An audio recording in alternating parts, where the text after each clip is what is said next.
La respuesta es sí. He vendido casi todas las acciones que tenía en cartera y en este vídeo te voy a explicar por qué.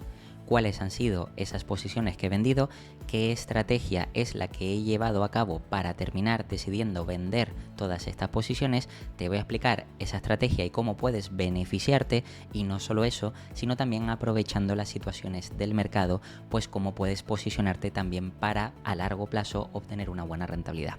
Por supuesto, en este vídeo voy a hablar de la estrategia o varias estrategias que he ido siguiendo con todo lo que he enseñado en el canal, lo que quiere decir que si tú llegas nuevo y no me conoces, no te preocupes, porque si hay alguna cosa que vaya a hablar y que no entiendas, en mi canal de YouTube tienes disponible toda la información, lista de reproducción, cursos, etcétera, para entender absolutamente todo de lo que te voy a hablar.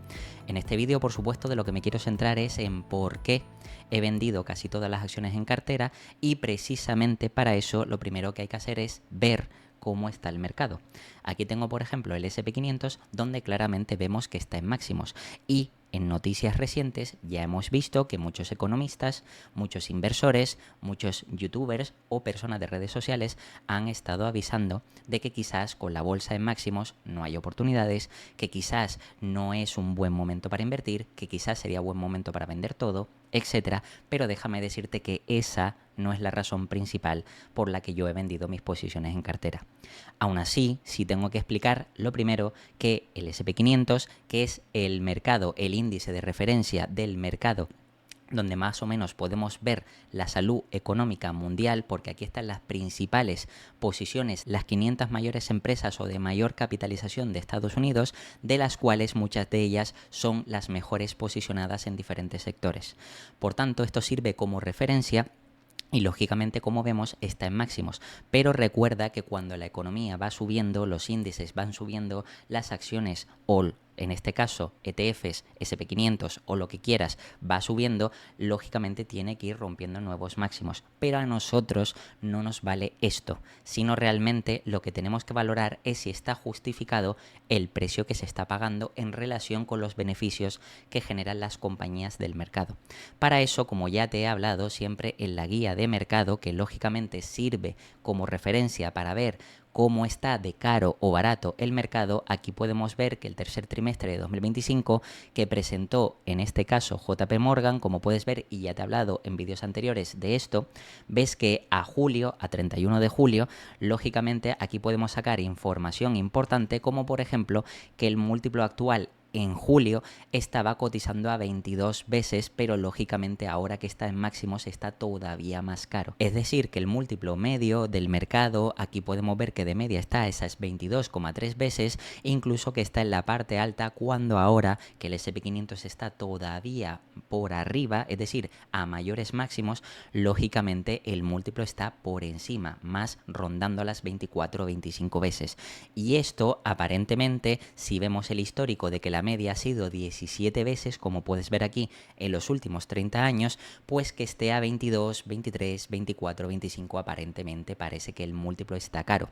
Pero como ya he explicado, y si avanzamos aquí un poquito más, podemos ver, por ejemplo, tanto la evolución de los márgenes de las compañías cotizadas dentro del mercado S&P 500 o dentro del índice S&P 500 y los beneficios e ingresos esperados, que son crecientes, cosa que lógicamente, si eso, las expectativas son mayores, significa que el múltiplo tiene más sentido de que sea más alto, porque para los próximos años ese múltiplo irá bajando según vayan aumentando esos beneficios. Pero es que además también es importante tener en cuenta que el mayor peso del S&P 500 lo componen sobre todo el top 10 de principales empresas, porque tienen una mayor capitalización, es decir, mayor tamaño, y además estas empresas son las que más rentabilidad han generado en este caso para el mercado. Lo que quiere decir que al final, si las empresas top 10 o las principales son las que mayores beneficios generan y más tiran del S&P 500, pues lógicamente el múltiplo está distorsionado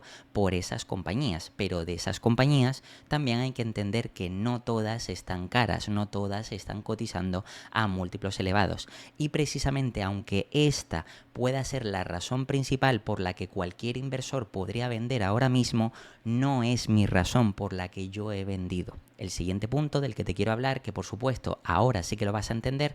Aquí ves por supuesto que te traigo Meta, Globant y Endava, es decir, 3 empresas que ya te he hablado en el canal, y vas a entender la estrategia de inversión, y por eso voy a tener primero que explicarte la estrategia para que luego entiendas cómo he generado beneficios a pesar de que algunas compañías como Globant o Endava hayan estado bajando en bolsa, y por supuesto con esta estrategia más las razones que entenderás ahora del por qué he ido vendiendo parte de mis posiciones, precisamente eso me ha hecho obtener un buen resultado y al mismo tiempo también rebalancear mi cartera, entre otras cosas.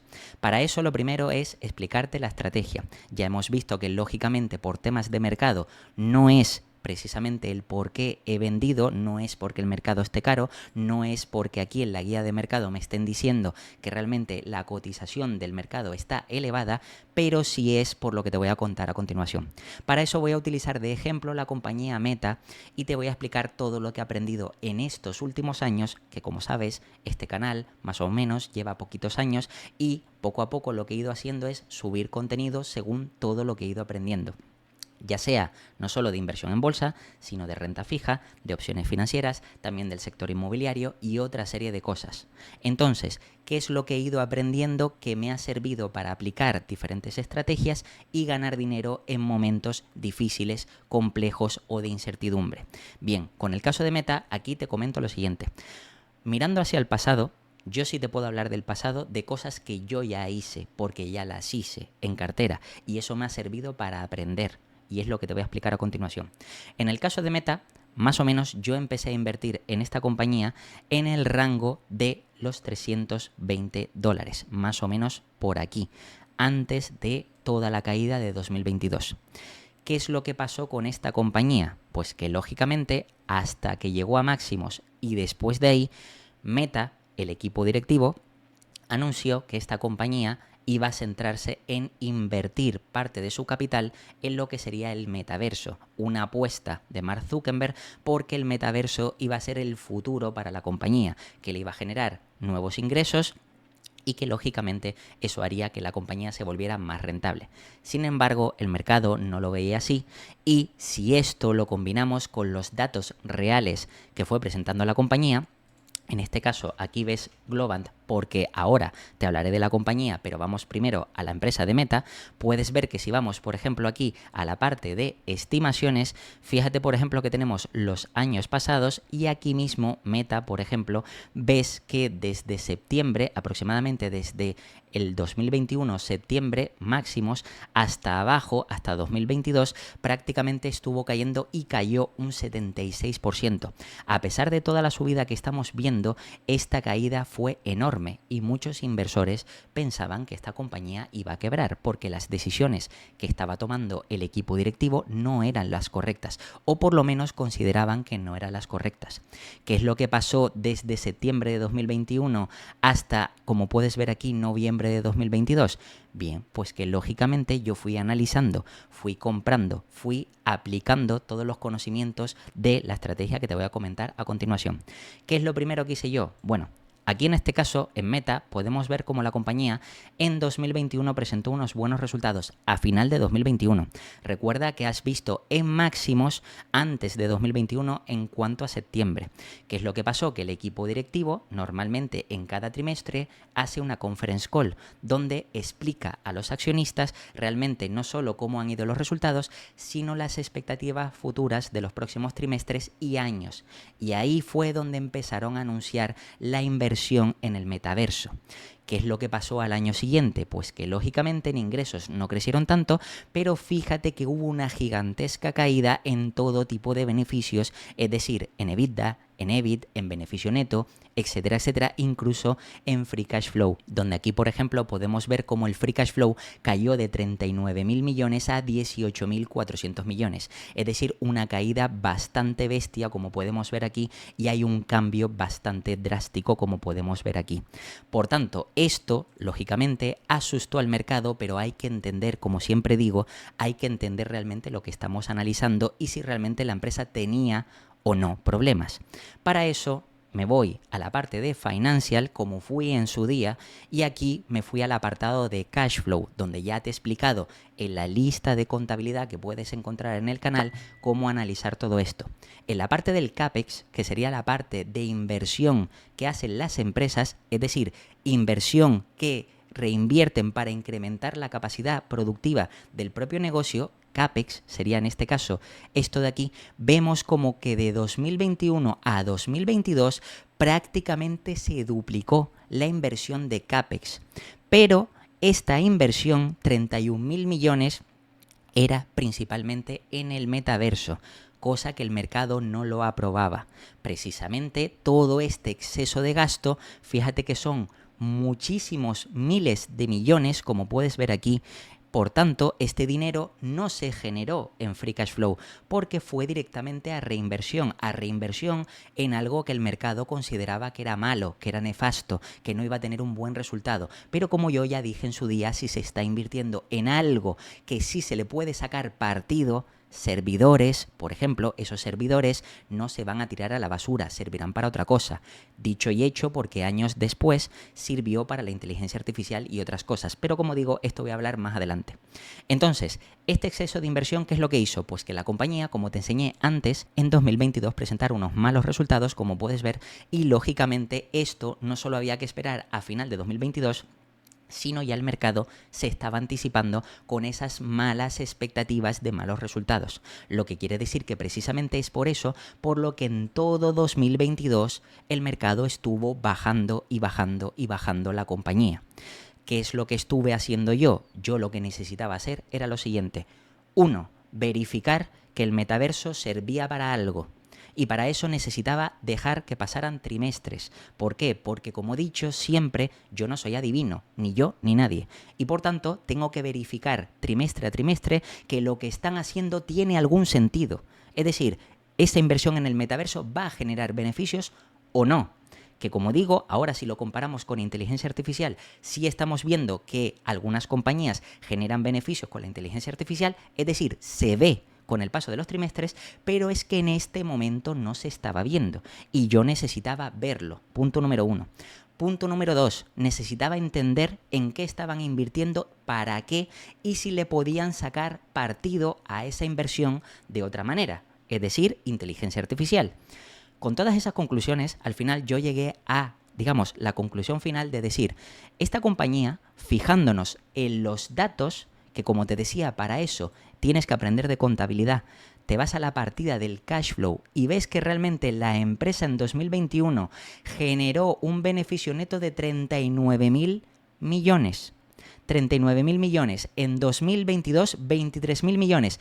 Pero fíjate que en Cash From Operation, es decir, el cash flow operativo, el efectivo disponible para ser operativa ya no era tan negativo, solo 7.000 millones de diferencia.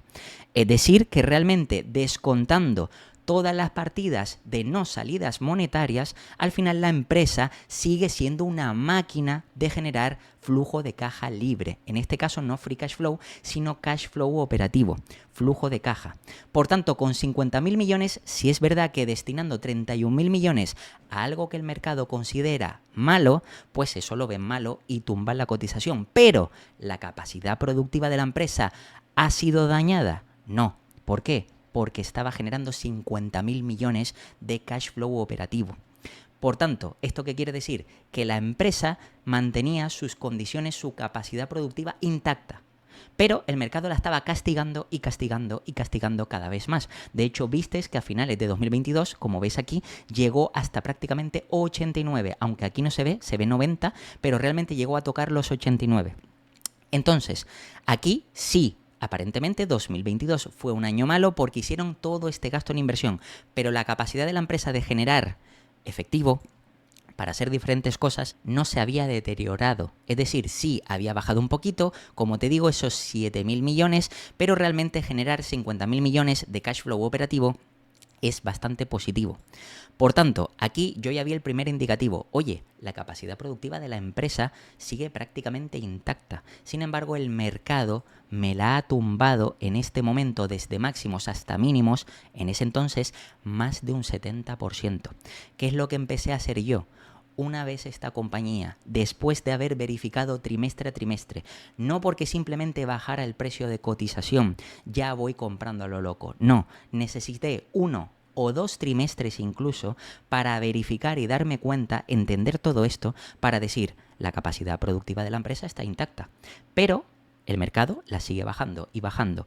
No fue entonces hasta que cayó más de un 50%, es decir, hasta que llegó más o menos por este rango, por debajo de los 180, 170, 150, donde yo empecé a comprar.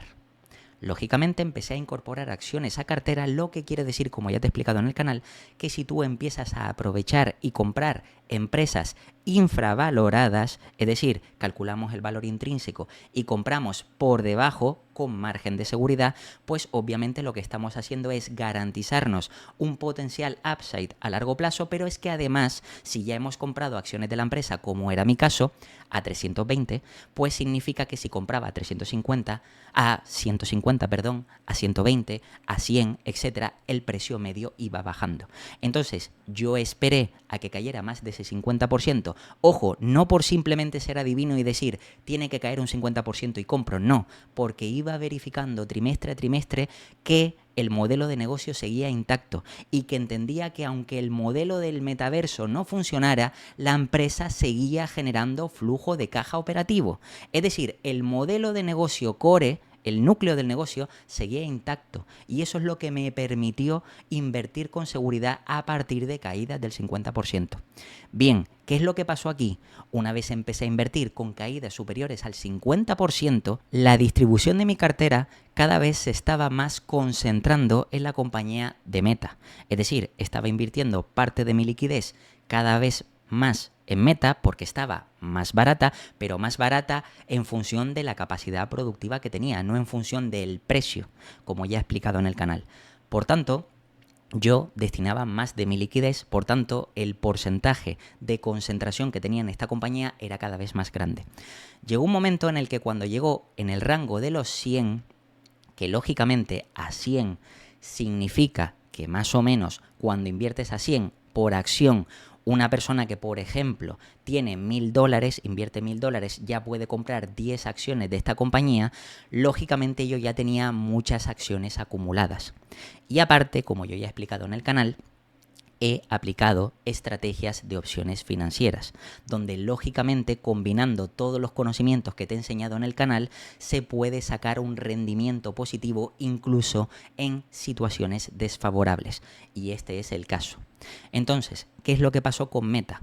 Una vez fue bajando, pero yo fui incrementando mi posición, llegó un momento en el que Meta terminó suponiendo más de un 35% de peso de mi cartera, 35%, que lógicamente, si pensamos en diversificar, no debería ser lo más lógico, aunque es verdad que la ventaja que tenemos los inversores particulares es que podemos invertir nuestra cartera de la forma que nos dé la gana, porque no estamos limitados como los gestores profesionales.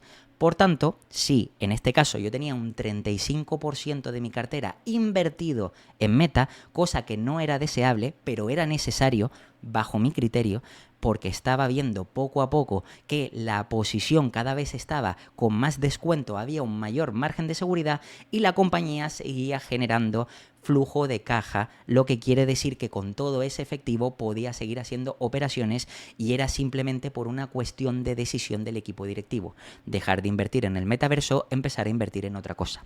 Pues lógicamente yo ahí ya tenía un peso muy grande y ¿qué es lo que empecé a hacer? Pues me planteé lo siguiente. Ahora, si yo quiero seguir incrementando posición, pero ya tengo demasiado peso, en vez de ir directamente a mercado y comprar, lo que quiero hacer es recibir un premio por comprar o vender. Mi intención ahora es, si yo ya tengo un peso bastante grande en cartera con Meta, en ese entonces, ¿qué es lo que tengo que ver yo ahora? Mi objetivo es ese peso reducirlo para rebalancear la cartera.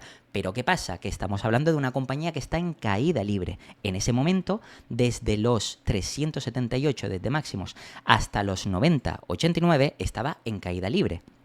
Y de hecho, todo el mercado en general pensaba que esta compañía iba a quebrar, que no valía nada, que era horrible invertir. De hecho, me acuerdo de comentarios en aquel entonces que cuando yo hablaba de Meta, muchos se reían de qué hacía invirtiendo en Meta.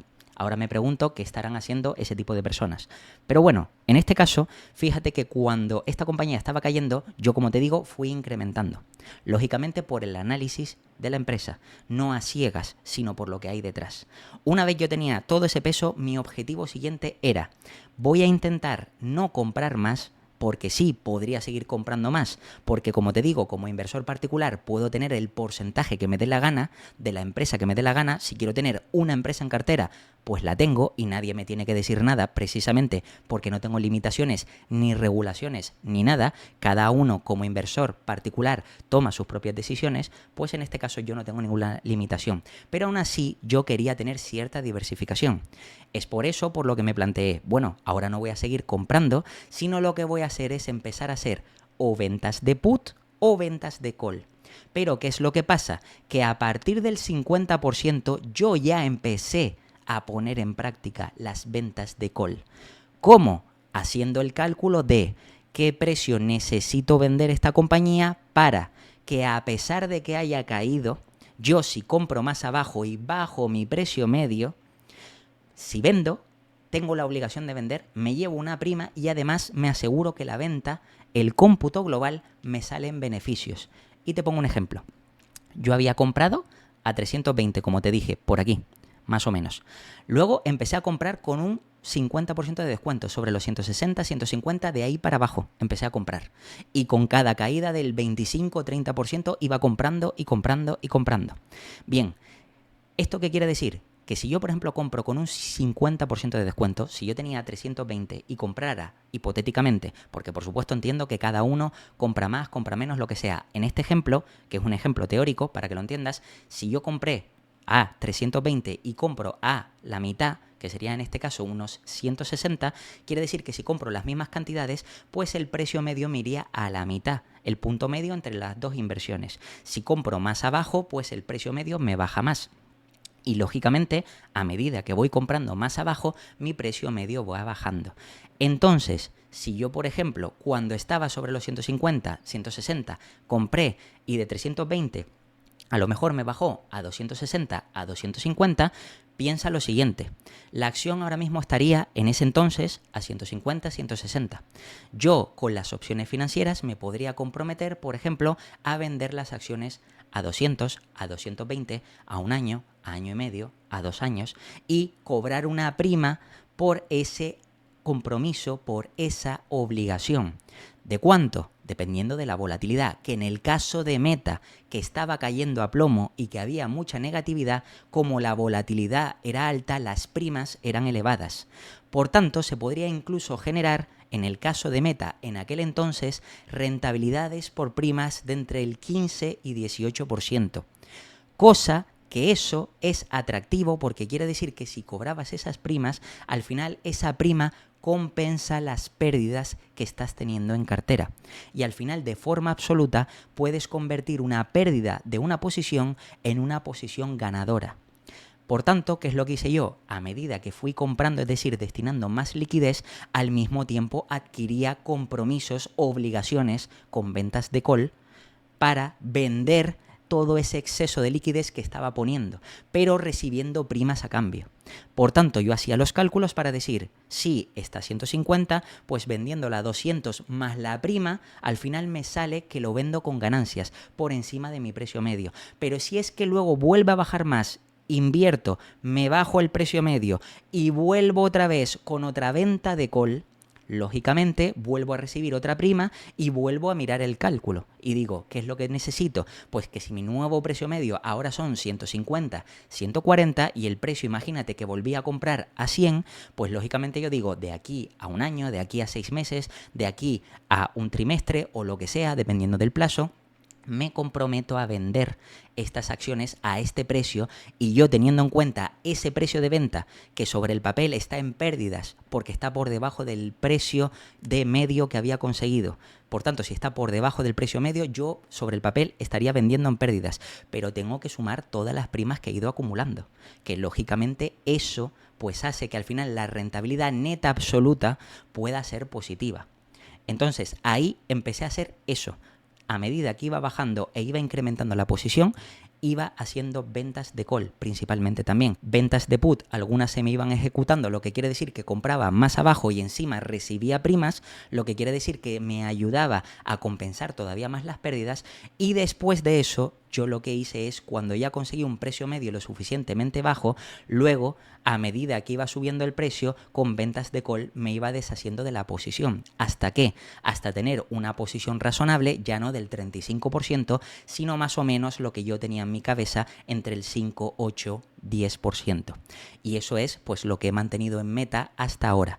Entonces, esto, aquí puedes ver cómo con una situación negativa, no, nefasta, porque es que aquí, no sé si te acuerdas, pero es que era una situación nefasta para Meta. Pero es que hoy en día, desde aquí, desde mínimos hasta ahora, la compañía se ha ido revalorizando un 731%.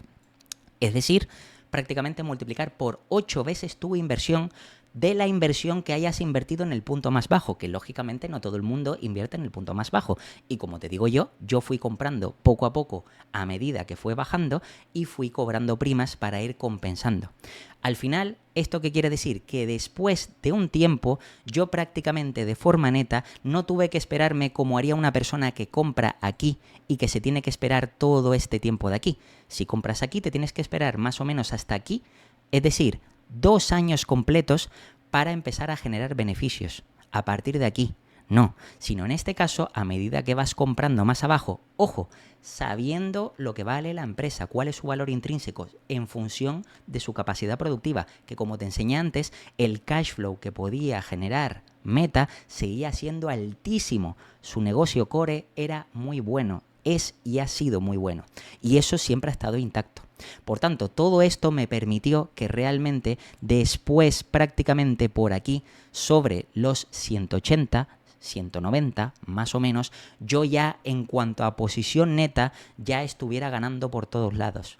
Precisamente no me hizo falta tener que esperar todo este tiempo, sino que a partir de aquí ya empecé a ganar. Y a partir de ahí fue cuando con las ventas de call empecé a generar primas e ir vendiendo poco a poco parte de todo ese exceso, que lógicamente si lo piensas bien con las opciones, como ya te he explicado en el curso de opciones, tienes que vender o comprar paquetes de 100 acciones. Lógicamente, ahora no tiene todo el mundo el dinero para invertir 100 acciones a 746, porque esto quiere decir que sería aproximadamente unos 74.000 euros. No todo el mundo tiene 74.000 euros para invertir en Meta, pero cuando estaba a lo mejor sobre los 120, sobre los 150, sobre los 100, sobre los 90, estamos hablando de 15.000, de 10.000 euros, de 9.000 euros, lo que quiere decir que podías tener 100 acciones en ese entonces comprando con ese capital y luego lógicamente hacer esas ventas de call más adelante. Esta estrategia, como ves, que es algo más avanzada, algo más compleja porque requiere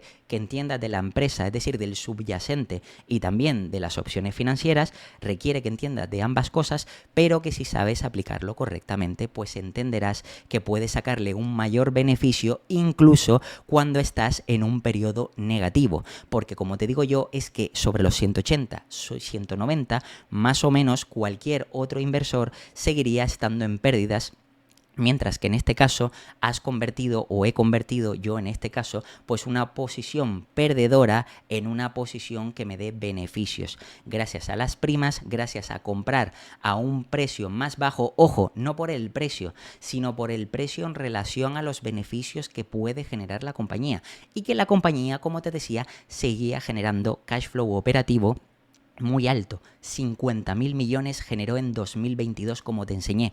Y fíjate que generando 50.000 millones, la empresa estaba cotizando un 70%, como ves, mucho más bajo que al final, por ejemplo, de 2021, que había generado solo 7.000 millones más. Que ojo, 7.000 millones son muchos millones, pero cuando estamos hablando de lo que es capaz de generar una compañía como Meta, de 57 a 50, porcentualmente no es tanto. Sin embargo, la caída en bolsa sí fue gigantesca, cosa que no estaba justificado.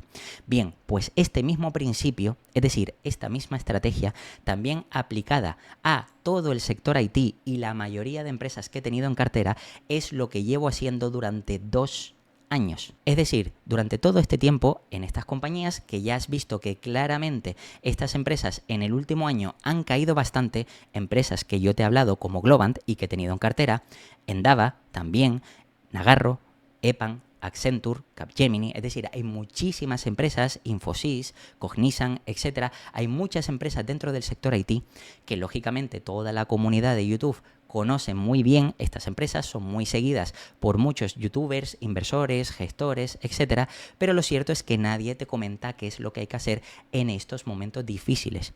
Lo primero, te vuelvo y te repito lo mismo, estamos ahora mismo en una situación exactamente igual que la que te acabo de comentar anteriormente de Meta.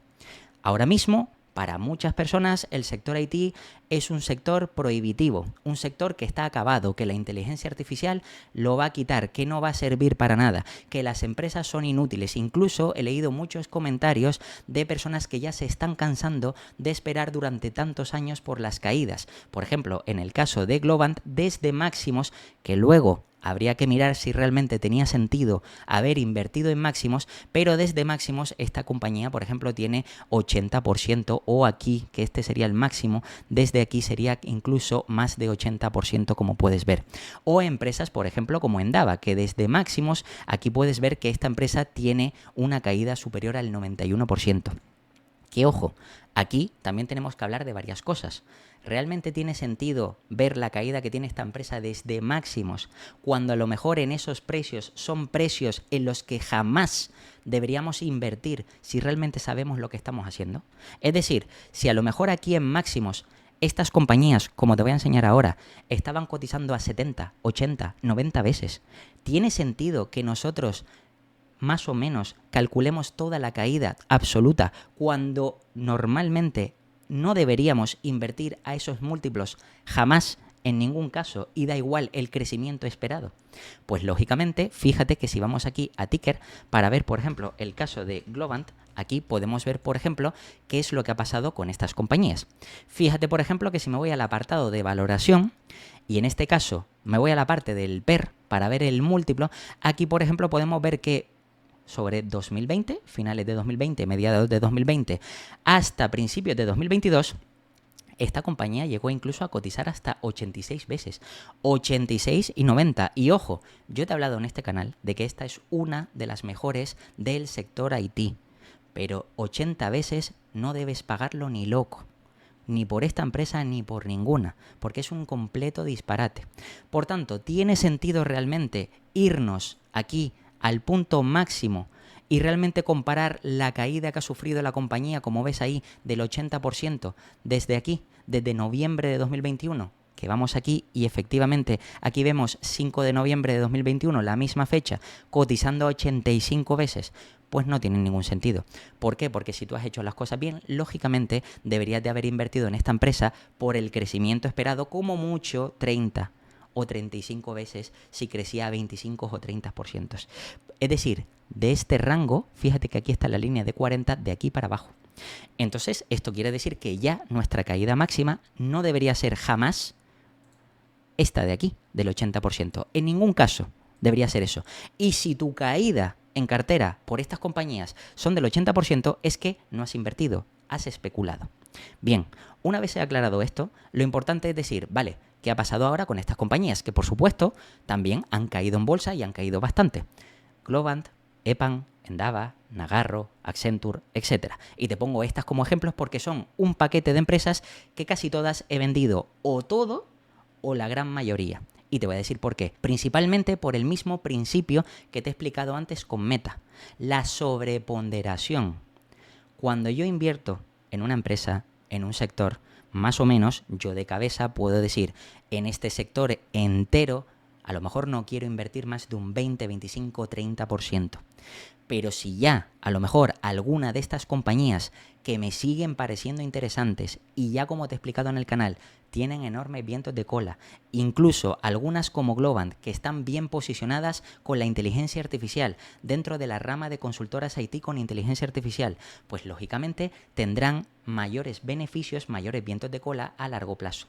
Pero ¿esto qué quiere decir? Que si yo he visto que son buenas empresas y estoy comprando más, significa que estoy sobreponderando, me estoy sobreposicionando, sobreconcentrando más en esta compañía, y hay algunas de estas empresas que me han supuesto ya más del 15% de peso de cartera, cosa que no debería ser incluso para el tipo de empresas que son empresas más mediana pequeñas y que lógicamente por muy buenas que puedan ser, como ya te he explicado, también hay incertidumbres del mercado, incertidumbre de institucionales. Ya hemos visto, por ejemplo, el caso de Nagarro, que es una empresa que los institucionales, digamos, que le tienen un poco de tirria porque explica mal las cosas y hace ciertas cosas que suenan raro, y precisamente eso no da confianza a los institucionales, que al final son los que mueven en su mayoría el mercado. El 70% son institucionales que mueven el mercado. Por eso precisamente, al no darles esa confianza, pues no confían en Nagarro y no invierten. Y en otras empresas del sector IT pasa lo mismo, que ahora como hay incertidumbre porque muchos clientes no invierten en las consultoras IT y además se está creyendo que la inteligencia artificial por sí sola sustituirá a las consultoras IT, pues lo cierto es que al final todo eso ha hecho que estas compañías se hayan castigado en bolsa bastante. ¿Cuáles han sido mis pasos que he ido siguiendo? Es decir, qué estrategia he ido aplicando y por qué he ido luego vendiendo todas estas posiciones. Lógicamente he hecho exactamente la misma estrategia que te comenté con Meta, como te dije. A medida que voy destinando parte de mi liquidez a estas compañías, voy teniendo un mayor peso. Como no me interesa tener demasiado peso, lo que voy haciendo es ventas de call. Quiero cobrar primas y que me compense con el nuevo precio medio, es decir, que si se vendiera por el compromiso que tengo, la obligación, pues al final la prima más ese precio medio que me compense y que venda con beneficios ese porcentaje que me quiero quitar de cartera. Porque lógicamente esta compañía, como comprenderás, ahora mismo a 67, comprar 100 acciones implica tan solo hacer una inversión de $6.700. Es decir, que más o menos una persona que tenga 10, 20, 30.000 dólares en cartera, una cartera muy pequeña, 50.000, 100.000 o lo que sea, perfectamente podría tener más de 100 acciones en una de estas compañías. Y al igual que Globant, pues por ejemplo el caso de Endava, que incluso a 14 significa que 100 acciones las podrías tener tan solo con una inversión de $1.400. Entonces, ¿esto qué es lo que quiere decir? Que lógicamente al tener más número de acciones, es decir, estamos incrementando nuestros activos en exposición a esa inversión, a esa empresa, pues tenemos que compensar esa sobreconcentración y al final intentar ir reduciendo poco a poco. Pero ¿qué es lo que pasa? Que si fuéramos a mercado, como lógicamente esta empresa, al igual que Endava, al igual que otras, está prácticamente en mínimos, esto lo que quiere decir es que si vendes, las vendes en pérdidas. Entonces no tiene ningún sentido comprar más abajo para bajar el precio medio si luego vendes más abajo y asumes la pérdida. Que ojo, puedes asumir la pérdida si crees o ya no confías en este sector o crees que, por ejemplo, este sector no se va a recuperar, que como digo, cada inversor tiene que hacer su propio análisis, pero en este caso yo te cuento la estrategia que yo he seguido. Lógicamente, a medida que ha ido bajando y he ido comprando, con la misma he estado adquiriendo compromisos de venta y he ido recibiendo primas, y lógicamente con todas estas caídas las primas han sido más elevadas, lo que quiere decir que he obtenido rentabilidades incluso mensuales del 1% o 1,5%. Dicho de otra manera, anualizado sería entre un 12 y 18%.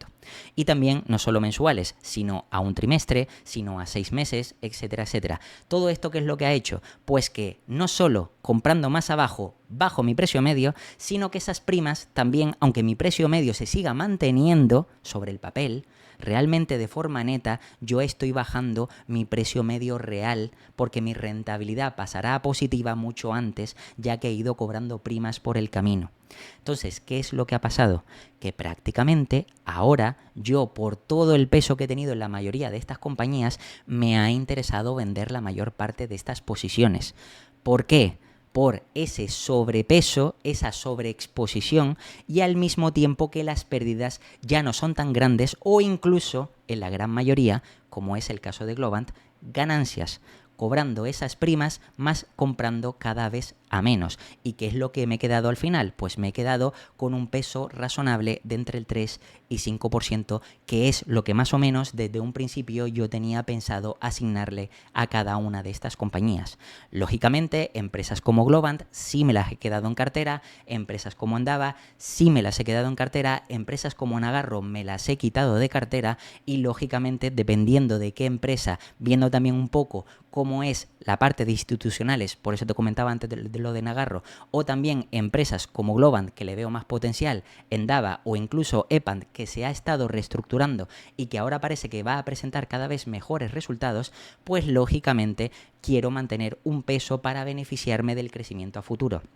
Sin embargo, no quiero estar tan expuesto y precisamente es por eso por lo que haciendo todas estas operaciones que, ojo, esto no es cosa de un momento, de una venta, sino como te digo, esto son cosas de meses, incluso de años, porque precisamente aquí, como puedes ver en el caso de Globant, aunque es verdad que, como te decía, tenemos que invertir a múltiplos razonables, lo cierto es que lleva cayendo desde 2022, es decir, lleva años cayendo, al igual que Endava también, que como puedes ver aquí, desde antes de 2022 lleva cayendo a plomo, como Epand y como otras compañías. Lo que quiere decir que desde hace tiempo también este tipo de operativa poco a poco me iba generando también primas, no solo para comprar, porque no es comprar a mercado, sino es comprar y cobrar primas. Por tanto, eso me ayuda a, si mi precio medio está en negativo, pues esa negatividad, esa rentabilidad negativa ya no sea tan mala, y si también quiero comprometerme a vender, pues también cobrar primas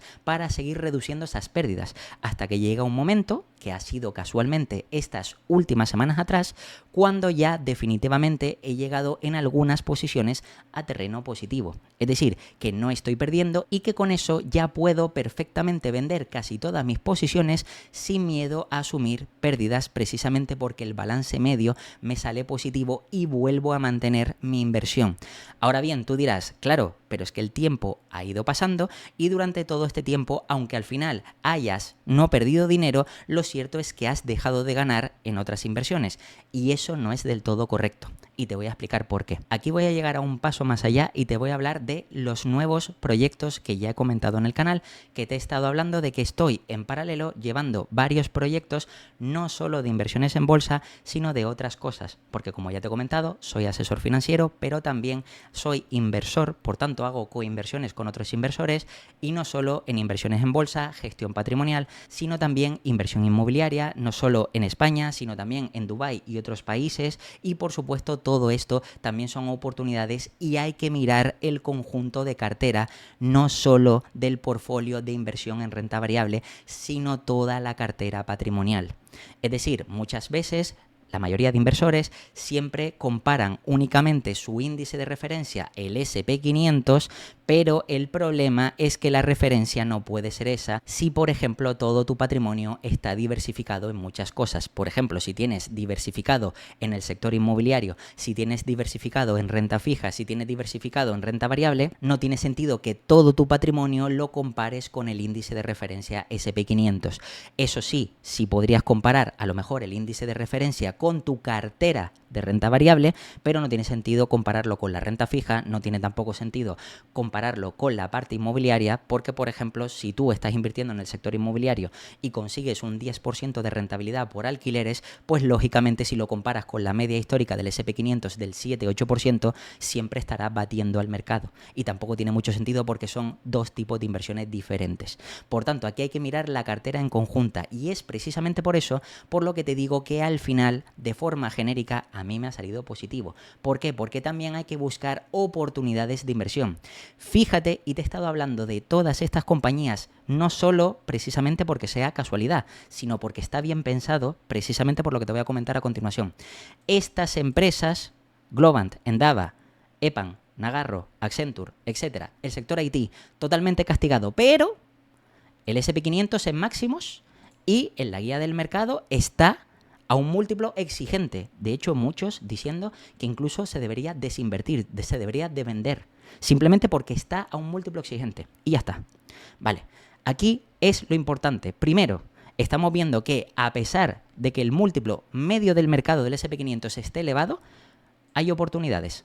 Que sí, que hoy hay muchísima negatividad. Que sí, que hay muchos que hoy se están riendo de, mira quién está invertido en el sector IT. Mira que no vale, mira que estás perdiendo, mira que no sé qué. Lo de siempre. Y dentro de unos años veremos realmente quién se ríe. Cuando lógicamente, al final, lo que te digo, si la empresa sigue generando beneficios, tarde o temprano vas a ganar dinero. Eso es inevitable. Y eso es lo que tenemos que buscar. Asegurarnos de que la empresa tarde o temprano siga generando beneficios y que la capacidad productiva se mantenga intacta. Si los clientes ahora no están invirtiendo, no pasa nada, ya invertirán más adelante. ¿Por qué? Porque lo necesitan. Ya lo he explicado 150.000 veces. Pero lo cierto es que todavía hay gente que se sigue centrando en esto, en el precio. Y si ven que ha caído, bueno, pues das malas recomendaciones, y si ves que ha subido, pues das buenas recomendaciones, cuando ni siquiera estoy dando recomendaciones. Estoy explicando lo que he hecho por si te puede servir a ti. Simplemente, no es ninguna recomendación. Pero bien, dicho esto, ahora te preguntarás, bueno, ¿y estas posiciones y estas inversiones? Que ojo, no ha sido solo el sector IT. He vendido Microsoft, he vendido ASML, he vendido también una pequeña parte de Meta, de Google, también otras empresas como puede ser, en este caso que ya te he hablado en el canal, Hermès y Ferrari, todas esas empresas que, como te decía, cartera de buenas empresas, de buenos negocios, que sean resilientes, que a pesar de que haya crisis sigan y sigan subiendo, porque te van a dar rentabilidad asegurada, y es que está demostrado. Y lógicamente, cuando este tipo de compañías, y te voy a poner como ejemplo, vengo aquí y pongo Microsoft. Microsoft ha sufrido recientemente una caída y es exactamente lo mismo. Microsoft, como puedes ver aquí, me voy a la parte de descripción, fíjate que estaba cotizando aquí sobre los 533 y ahora mismo está sobre los 506. 502 te pone aquí en el gráfico, 506 es lo último registrado que está detrás de la cámara. Aún así, está cotizando a 32 veces per forward. Que ojo, cuando estaba en máximos estaba a casi 40 veces. Que lógicamente eso es un múltiplo más exigente. Bien, ¿qué es lo que me ha pasado con Microsoft? 3/4 partes de lo mismo. Me vengo aquí.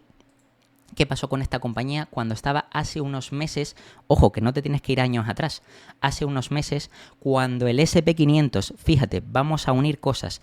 Cuando el SP500 cayó aquí, esto de aquí que estamos viendo, ese 18, aproximadamente 18-20%, 17% como puedes ver aquí, cuando el mercado cayó ese 17%, habían compañías, sobre todo Big Tech, o de las 7 magníficas o de las grandes, Nvidia, Alphabet, Apple, Microsoft, Amazon, que cayeron un 20, 25, incluso algunas un 30%.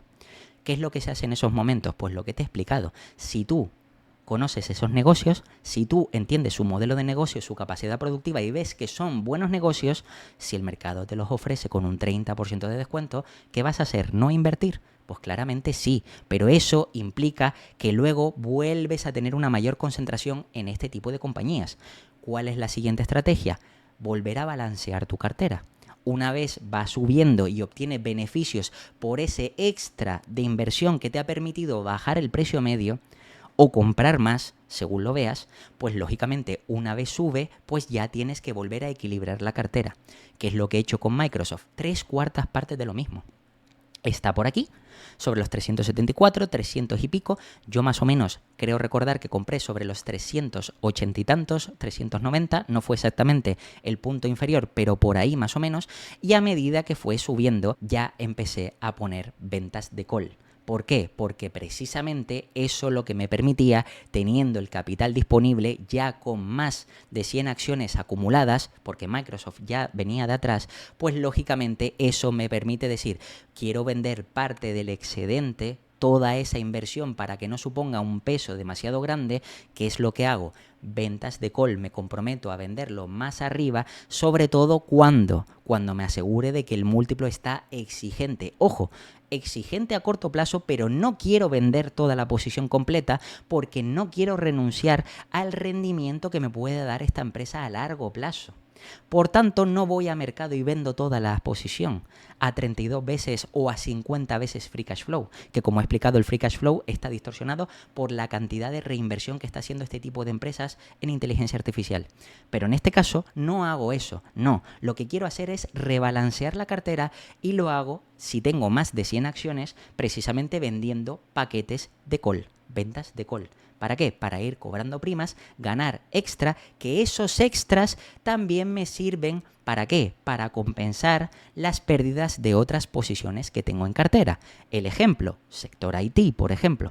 Entonces, aquí, ¿qué es lo que ves? Pues que lógicamente con el mismo movimiento que tiene cada compañía, si aparte le aplicas ese extra de conocimientos con las opciones financieras más ese extra, conociendo los modelos de negocio y sabiendo cuánto valen, cuándo deberías de comprar y cuándo deberías de vender, porque también el problema es que he visto a muchos inversores que, por ejemplo, me han hablado de que con Globant, ejemplo, compraron a los 200 y desde los 200 hasta ahora, que llevan un 68% de caída, 68-70%, no han hecho nada. Y yo aquí te pregunto, si tú compraste una empresa a 200, que ojo, a 200 no por el precio, sino por el precio más alto, pero también por el múltiplo más alto. Si tú pagaste un múltiplo y un precio más alto por una empresa y ahora que está más barato, ¿no la estás comprando?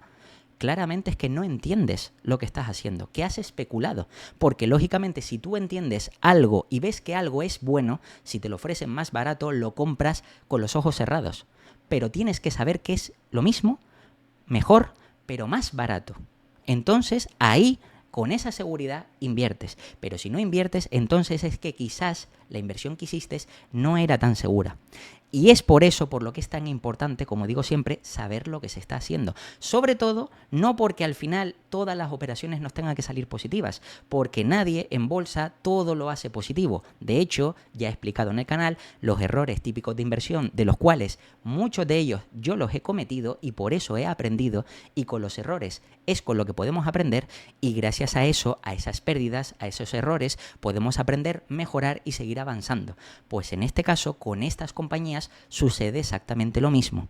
No se trata solo de ganar o perder dinero, sino de aprender para que al final en el cómputo general podamos ganar a largo plazo. Yo puedo hoy estar asumiendo una pérdida en una compañía, pero gracias al aprendizaje, a lo mejor en las próximas inversiones obtengo una mayor rentabilidad gracias a todo ese aprendizaje.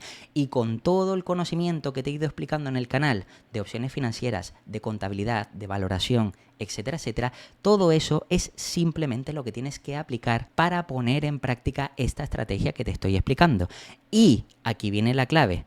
Una vez has decidido, en mi caso, una vez yo he decidido vender casi todas las compañías, no todas, en su mayoría, sino algunas, un porcentaje, y otras, todas, pero prácticamente estamos hablando de que casi el 60-70% de mi cartera la he liquidado.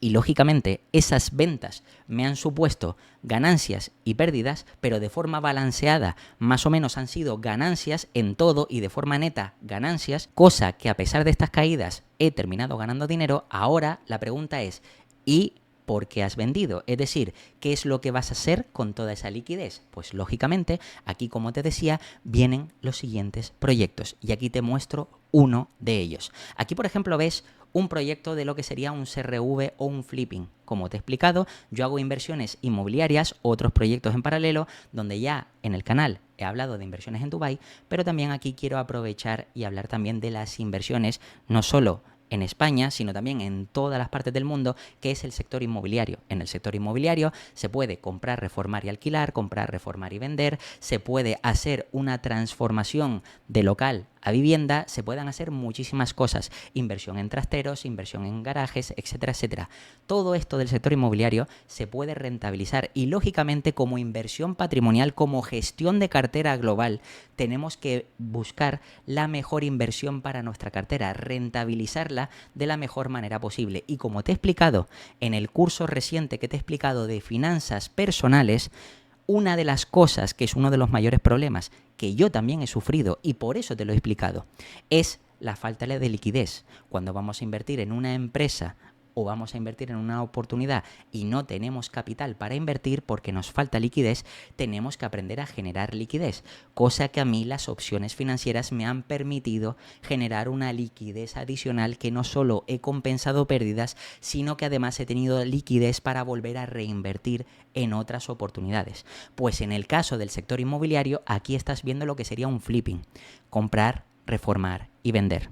Aquí ves un proyecto que no quiere decir que este proyecto lo haya hecho yo entero. De hecho, en este tipo de inversiones o se hacen coinversiones entre inversores o se hace inversión completa u otro tipo de cosas que, por supuesto, aquí calculamos todos los datos, es decir, el precio de adquisición del inmueble, al final la compra de la vivienda si la consigues con descuento, todos los gastos que hay que pagar, impuestos, notarías, etcétera, porque no es simplemente calcular rentabilidades brutas, sino netas, después de gastos, impuestos, etcétera. Lógicamente, si también hay que hacer alguna rehabilitación, reforma, adecuación, etcétera, hay que tener en cuenta todos esos gastos y al final llegamos a un coste total, es decir, todo el dinero que habría que invertir, que sería la inversión, 670.000, cuando nos dejaría un margen bruto de 290.000, es decir, un ROI, que esto no va con Y, sino con I, del 43%, ojo, en un escenario desfavorable.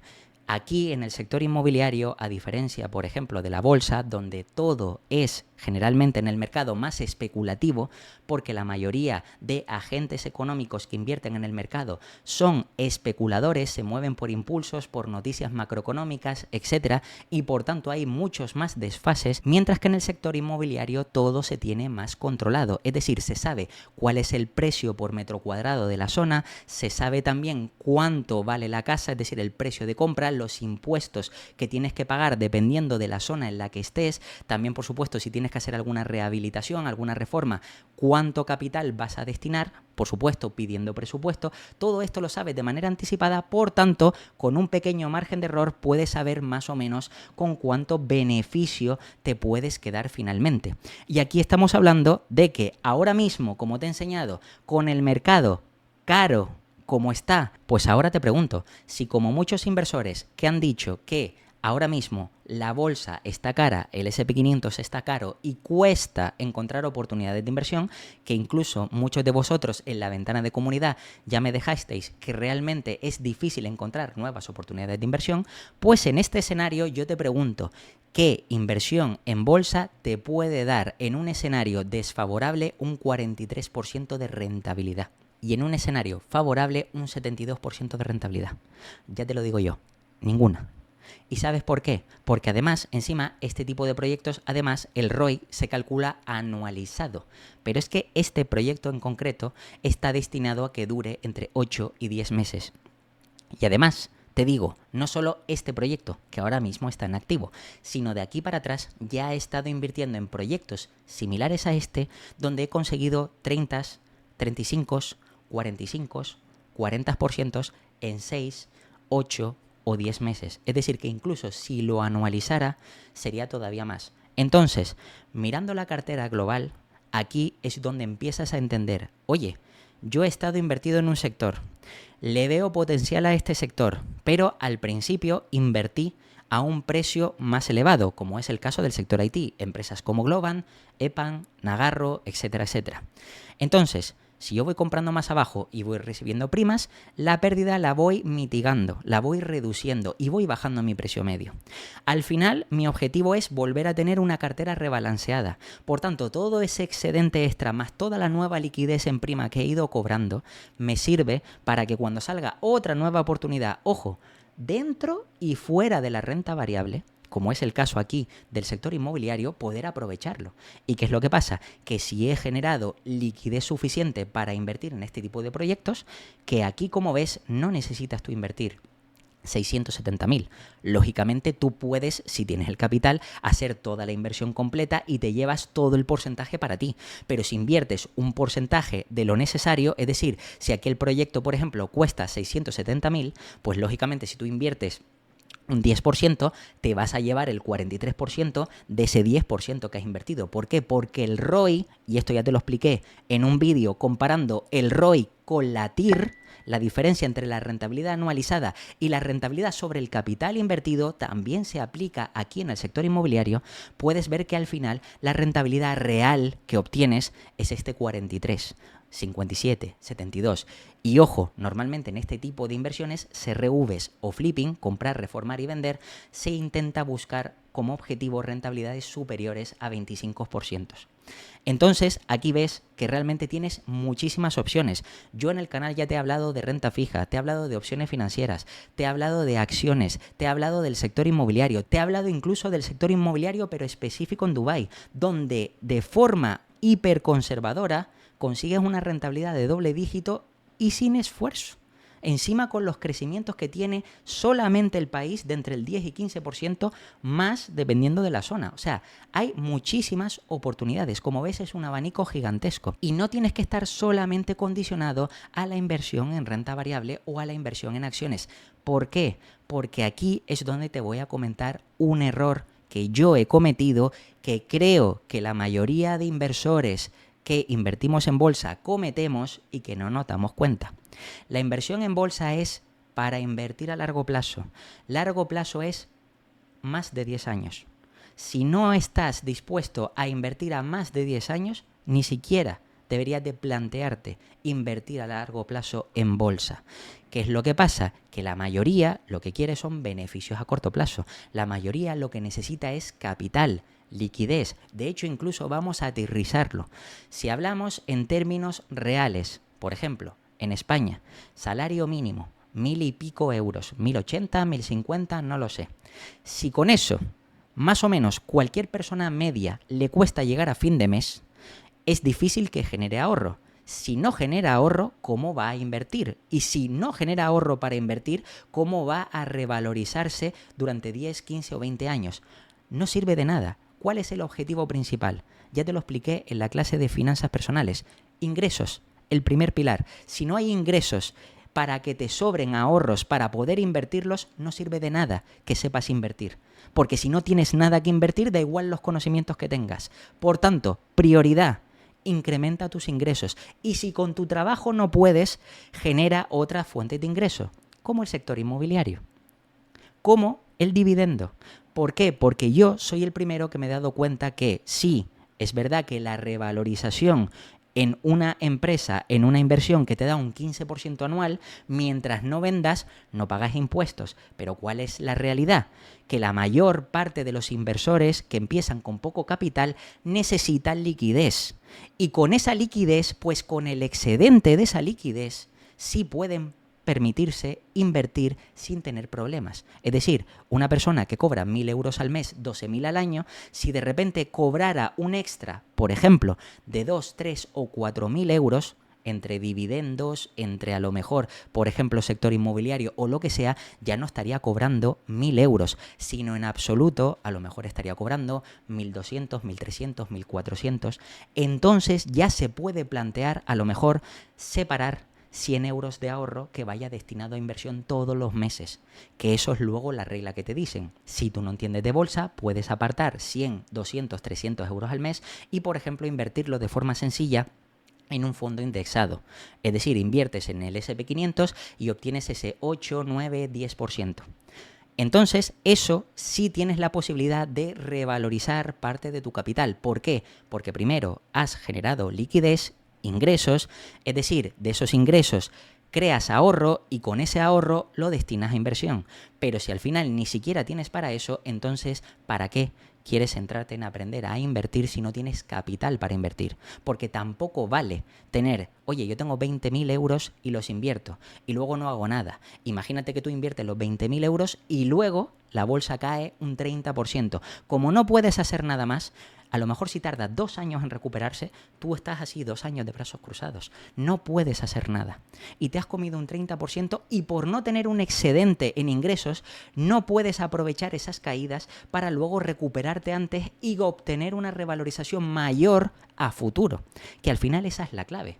No se trata solo de lo que consigamos a corto plazo, sino se trata de, en cómputo general, todo lo que podemos conseguir de revalorización para nuestro patrimonio a medio y largo plazo. Y medio y largo plazo, recuerda, 3-5 años mínimo y de ahí para adelante, 5 o 10 años. Si no, ni siquiera tendría sentido invertir en bolsa. Por tanto, aquí como ves, en este caso, con el sector inmobiliario, si tú, por ejemplo, tuvieras 10, 20 o 30.000 euros, que, por ejemplo, tú consiguieras el 43%, estamos hablando, por ejemplo, que de 10.000 euros son 4.300, 8.600 si pusieras 20.000 euros. ¿Tú sabes lo que es para una persona que solo tenga 20.000 euros ahorrados, un paquetito de 20.000 euros ahorrados, pero que todos los años, aparte de su trabajo, reciba ese 20 o 43%, en este caso, ese 43% de los 20.000, por ejemplo, de forma anualizada? Que recuerda que encima hay proyectos, como te digo, que duran 6, 8 o 10 meses. Pues lógicamente una persona que gana a lo mejor 15.000 euros al año, 8.000 euros más, 6.000 euros más, 10.000 euros más, pues claro que al final lo que va a hacer es que esa persona que esté teniendo dificultades para sobrevivir, pues al final viva más holgado, lo que quiere decir que ya pueda hacer una planificación financiera, pueda apartar un capital, invertir a largo plazo y por supuesto eso pueda hacer que obtenga una libertad financiera lo antes posible. Por eso, como te digo, hay que mirar todo esto de forma absoluta, no solo mirando el mercado, como te digo, porque sí, está caro, pero no es razón suficiente para vender. En mi caso, hay una estrategia detrás por la que he vendido y por lo que además me ha compensado la venta, porque precisamente, como te digo, toda esta liquidez que he ido vendiendo la he ido reinvirtiendo en este tipo de proyectos y lógicamente sí, no todos me han dado un 40, pero algunos me han dado un 20, otros me han dado un 25, otros me han dado un 35, otros me han dado un 50. Y lógicamente todo eso al final, en términos generales, está haciendo que mi cartera global, no solo la de renta variable, sino global, vaya creciendo. Y eso es lo importante a largo plazo. Por eso te digo y vuelvo a insistir que realmente mires y analices tus circunstancias financieras personales. ¿Por qué? Porque si realmente necesitas capital, quizás este tipo de inversiones te puedan interesar más. A lo mejor, incluso también si ya tienes capital y quieres solo invertir en bolsa, como vi en la ventana de comunidad que la mayoría de vosotros estáis más interesados en la inversión en bolsa, la pregunta es, ¿realmente estáis dispuestos a invertir en las compañías que tenéis ahora mismo en cartera durante los próximos 10 o 15 años? ¿Realmente tenéis las garantías de que esas empresas a 10 o 15 años va a aportaros mucho más valor? Sí o no. ¿Por qué? Porque también hay que valorar el coste de oportunidad, pero no de estar invertido entre una empresa y otra empresa, sino de estar invertido en renta fija, en renta variable, en sector inmobiliario o en lo que sea. Porque lógicamente, como vemos en redes sociales, puedes invertir en oro, puedes invertir en Bitcoin, puedes invertir en lo que quieras, en el sector inmobiliario, en renta fija, en renta variable. Hay infinitas opciones y lógicamente cada uno debe escoger lo que no solo más cómodo le sea para su cartera, sino también lo que pueda ser más rentable a medio y largo plazo. Y nada, esta ha sido la estrategia que he utilizado durante los últimos 2 o 3 años, espero que te sirva de ayuda y por supuesto si tienes dudas recuerda que tienes un curso de contabilidad y también de opciones financieras en el canal. Como siempre te voy a dejar aquí 2 vídeos para que sigas aprendiendo, te puedes suscribir y dejarme un comentario y nada, nos vemos el próximo.